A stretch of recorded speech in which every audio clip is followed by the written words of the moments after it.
Aujourd'hui, je te parle de l'outil ultime en entreprise. Pas de faux suspense, je parle évidemment d'Excel.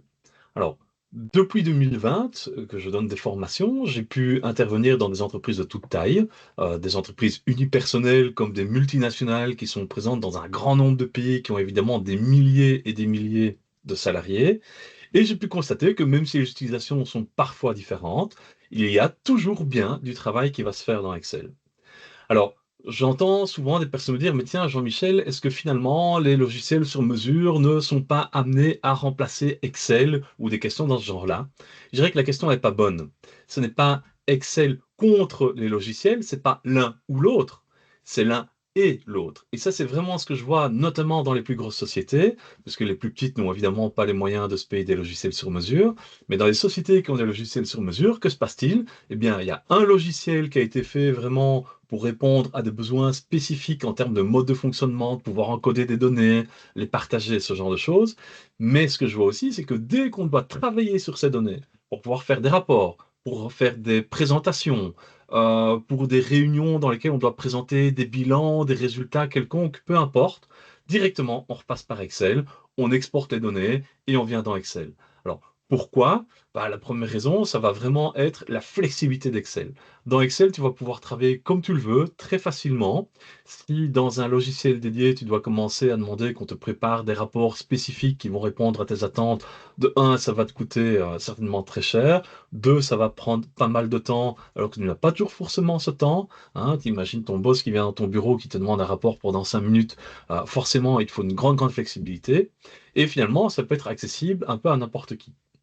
Sachant qu'en plus, Excel représente finalement un coût limité, aussi bien avant avec des licences en achat que maintenant avec Microsoft 365, où finalement tu as tellement d'outils dans cet abonnement que tu payes que le coût en devient vraiment ridicule.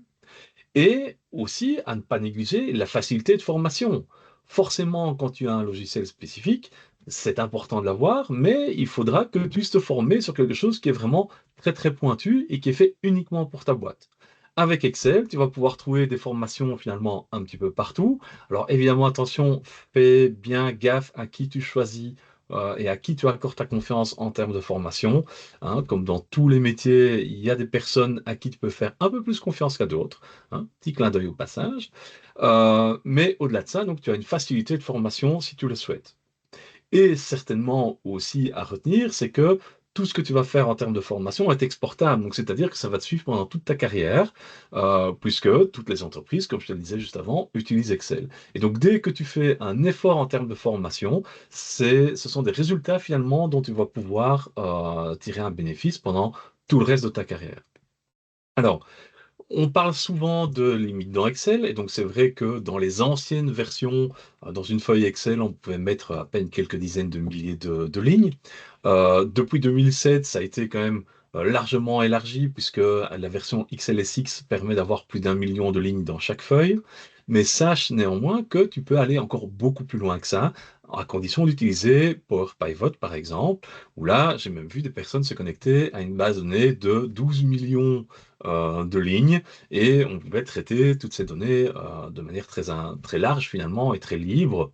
Et soit dit en passant, c'est une chose que le gouvernement britannique aurait bien fait de savoir quand, lors de la crise sanitaire de 2020, ils ont voulu sortir des statistiques sur le nombre de personnes infectées au Covid-19 et qui malheureusement n'avaient pas toutes les connaissances nécessaires d'Excel, qui travaillaient avec un vieux XLS et qui donc étaient limités à quelques dizaines de milliers de lignes. Tu te doutes bien qu'ils ont évidemment perdu beaucoup de données au passage.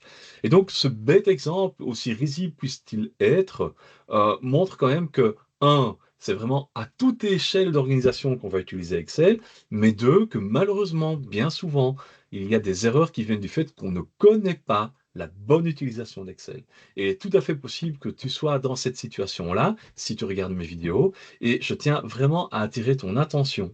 Forme-toi sur Excel, ne néglige pas tout le temps que tu perds actuellement et tout ce que tu pourrais gagner comme bénéfice à vraiment être formé et à utiliser cet outil de manière optimale.